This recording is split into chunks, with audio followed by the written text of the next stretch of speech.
Hey guys, welcome to another movie review. Today I'm talking about the new independent film with Pamela Anderson called The Last Showgirl. This is a film that's directed by Gia Coppola, who's a part of the Coppola family, who is known for Francis Ford Coppola, who directed The Godfather. Most of his family is a part of the filmmaking industry in some way, shape, or form. So once you know, his granddaughter has joined the mix as a director as well. And this isn't her first film. I believe Palo Alto and maybe a couple of other films were her first round of films that she's done as a director. So it's not her first time directing a film. But in this film, though, like I said, Gia Coppola directed it.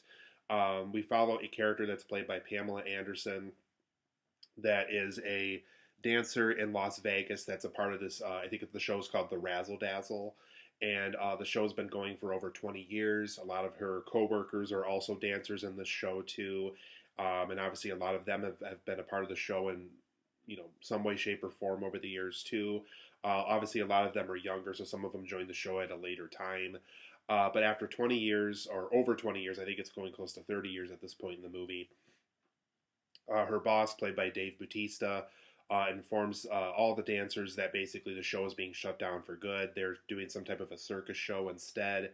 And so basically, the show is going to be completely, they're going to completely, get rid of all the stuff for it. They're going to get rid of all the advertising, and they're going to go with this circus show that this place that Pamela Anderson works at is going to focus on for a while. So over the course of this movie, we follow Pamela Anderson's character. We figure out, what exactly is she going to do. Is she going to audition for other places that offer dance shows? Is she just going to work a regular job like most people? There's a character played by Jamie Lee Curtis that's a friend of hers that works at like this bar slash casino. So it's kind of unclear whether she's going to go work with her friend there. So there's a lot of stuff that's going on with Pamela Anderson's character. What exactly is she going to do with her life? How is she going to move forward? What exactly, is she still going to dance and sing?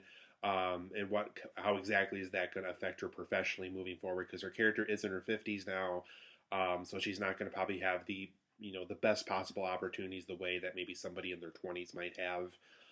So there's a lot of problems going on here. She also has problems with her estranged daughter. She doesn't really talk to her very often. She's played by Billie Lourd, who's Carrie Fisher's daughter in real life. And so they have problems. And there's some revealings that happen as far as, why she wasn't able to take her daughter to work with her and all this other stuff.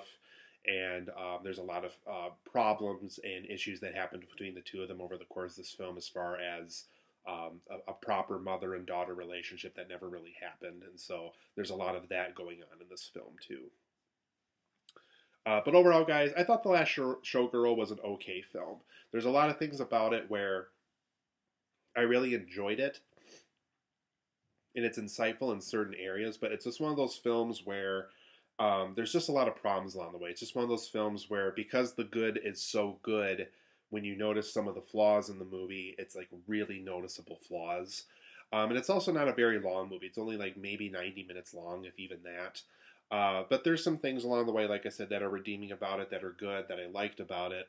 But there's also some things about it that I thought could have been better. It could have been the film I was hoping we were going to get from it. So let's go over some positives and negatives as to why I felt that way. While there's some good in it, but there's also some bad in it too. So for my positives of this movie, first and foremost, Pamela Anderson's performance is very good here. So if you have not been impressed with her acting in the past, whether it's Baywatch or Home Improvement or any of that stuff, this really is a performance. This really is something by an actress that in Hollywood that is really giving it her all, making sure that this performance works. There's times where you see kind of the dark side of her personality. You kind of see her breakdowns, her downfalls, while also seeing her successes. You also see praise that she gets from people that support her and that really feel like she brought something to Vegas that really not a lot of other people have over the course of the years. So it's a very diverse performance as far as seeing her go through the good and through the bad, and seeing what exactly she's going to do in the next step of her life. How is she going to take that in? What are going to be some obstacles that she's probably not going to be too accepting of? So it's a very good performance overall. So I can see why the Golden Globes nominated her, and why potentially the Oscars might nominate her too. I also thought the overall Las Vegas setting was very characteristic in this movie. Like, it definitely had a lot of character. It's hard to imagine how this film would work like in a different area of the country. Like it's interesting to see. Like it'd be harder to see how this film would work in like a Hollywood area or a New York area or Miami or something like that. So I do feel like Las Vegas was like the best possible place they could set this story in. And like I said, there is a lot of character to the Las Vegas setting. Like you really get the feeling of the good and the bad of Vegas, the people that that live there, the people that visit there, the tourists there, and also kind of all the different perceptions that happen with Las Vegas. So I thought that aspect of the story I thought was also very well handled too. Another positive of this movie is I thought certain smaller moments of character study were pretty effective here, whether it is Pamela Anderson processing that she is getting older, that whatever step she takes next with her career, that it is probably going to be something that's not quite as dance heavy as it has been over the past 20 years or so for her. So I thought certain aspects of character study were pretty effective here, as far as her shutting herself away from society and her processing what the next step of her life could be, and how she handles it when people criticize all these stuff that she's been doing over the course of the years, and how times have changed, how she's kind of stuck in time herself, and that she's not current enough with the times, and how that process is very difficult for her character. So I thought that aspect of the story was also very well handled too. I also thought Dave Bautista's role was pretty effective here. He plays like this manager slash um, former friend of Pamela Anderson, if we want to call him that, without revealing too much. Um, and I thought his character was very effective here. You could definitely tell he's been doing this job for a long time. He's known Pamela Anderson's character as well as a lot of these other dancers. Like he knows them personally, not just at the workplace, but knows them personally as well. So he knows how difficult of a stage this is for some of them to find new jobs and to do something else and to pursue a skill that they probably know they didn't have. So I liked how transitional his character was and how understanding his character was.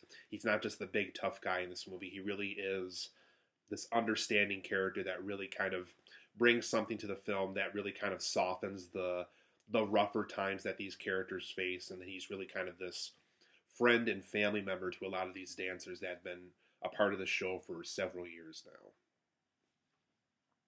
I also thought Billy Lord's character was pretty successful here, like pretty accurate how she portrayed the character. Like I said, there's a lot of stuff going on with her that you find out about as far as her being raised and how she really never had a real mother figure in her life, and how her and Pamela Anderson have kind of parted ways over the years. So I thought that aspect of the story was pretty effective as well. So I thought that was a good performance from her as well.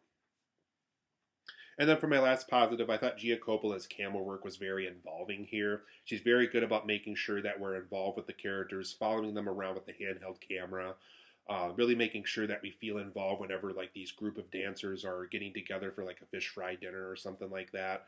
She's very good about making sure we feel involved with everything going on, whether it is Pamela Anderson practicing a dance that she's going to do for an audition later in the movie, or anything small like that. So I thought her camera work here I thought was very effective. So it'll be interesting to see what exactly she does next as a director. But I think one of her better qualities is she's very good about making sure we feel involved with the overall story that's taking place. But for my negatives of The Last Showgirl, why I don't think it's a terrific movie as far as all those positive I just listed, why I do have a couple issues with it. Overall, I felt like the film just wasn't as insightful as it could have been. I really never felt like what Pamela Anderson's character was going to do next. Like, yeah, sure, she auditions and she's probably going to pursue another dance career or another dance job if she's able to land one. But the film never really fully lets us in. It also never really fully lets us in as far as how she's processing everything.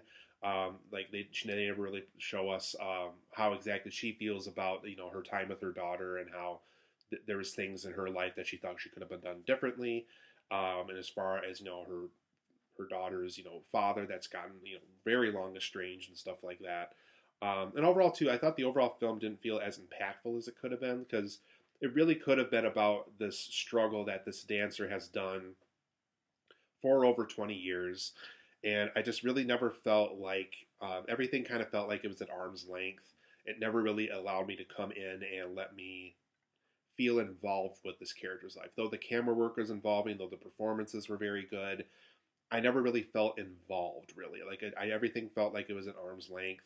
So it didn't feel as impactful or as insightful as I was hoping it was going to be. I also thought the film kind of meandered from point to point a lot. It never really successfully transitions from one point to another. It just kind of something happens and then. Sorry, my neighbors are being rowdy upstairs. Um, and so it really meanders from point to point, and like it never really successfully smoothly transitions into another idea. It just kind of like this is life in the dressing room, and now we're going to her home, and now we're going to her time with her friend in the casino and stuff like that. So I thought overall, like I said, it just kind of meandered from point to point. It just kind of went wherever it wanted. What they shot, whatever they wanted to shoot on the day of shooting, and it just kind of everything was kind of done without a purpose to it, really. So I thought that aspect of the story could have done some work, like as far as successfully utilizing those settings and how those friends and family of Pamela Anderson, what exactly they mean to her in her own life. I also thought more closure to the story could have happened. I mean, yeah, sure, we get small suggestions and it leaves it open for interpretation as far as where this character is going to go with her life now that this show is done with, but I thought I needed more closure. I needed more information as far as what exactly was going to happen with this. Um, you know, just more closure overall. It just felt very incomplete. And it just kind of ended without a real message to it. And overall, too, there's just some really unlikable characters here. There's just a lot of dancers that the Pamela Anderson character works with, where they just don't really seem very invested in her life, and they don't really seem very invested in what exactly that next step of their life is going to be. Some of them are just kind of going with the flow. I think one of them even has like family that doesn't want to talk to her because the Razzle Dazzle is such a very exposing show, really. Um, and there's just a lot of times where I really would have preferred some more likable characters to show up in Pamela Anderson's life here, and just it would have made the characters more rootable and more likable and more inspiring to root for if they were able to achieve such a thing. And then for my last negative here, certain moments and scenes really kind of happen without a point here. Like there's a scene where Jamie Lee Curtis's character like dances on this table, and we just kind of watch her dance, and that's really all that happens. And like there's no point to it. There's no I don't know if they're trying to make the point that her character felt free now or her character didn't care. Like there's just a lot of times where something small like that happens and the film doesn't really make any point as far as why that character's doing that and why we spent so much time on that. So there's just small moments and scenes here where they just feel kind of pointless and don't really add anything to the story overall. But overall, I'm going to give The Last Showgirl a 7.5 out of 10. I think it's okay. I think there's certainly things about it that are really good, like Pamela Anderson's performance, the Las Vegas setting, certain moments of character study, Dave Bautista's role, Billy Lord's role, Gia Coppola's camera work. But like I said, there was a lot of negatives I listed along the way too that prevent this film from being terrific or fantastic. So if you're interested in a story like this, I say check it out. But I mean, there's just enough here for me to recommend it. But at the same time, there's just enough here where if you don't want to see it or if you want to wait till streaming, I think that's totally fine too. It's not an urgent film you have to see. So 7.5 out of 10 for me. I would say wait for streaming for this one if you really want to see it. I don't think I could send you to a theater to see this one. Like I said, Pamela Anderson's performance is probably one of the better parts of it. It's a 7.5 out of 10 for me. The Last Showgirl is an okay film.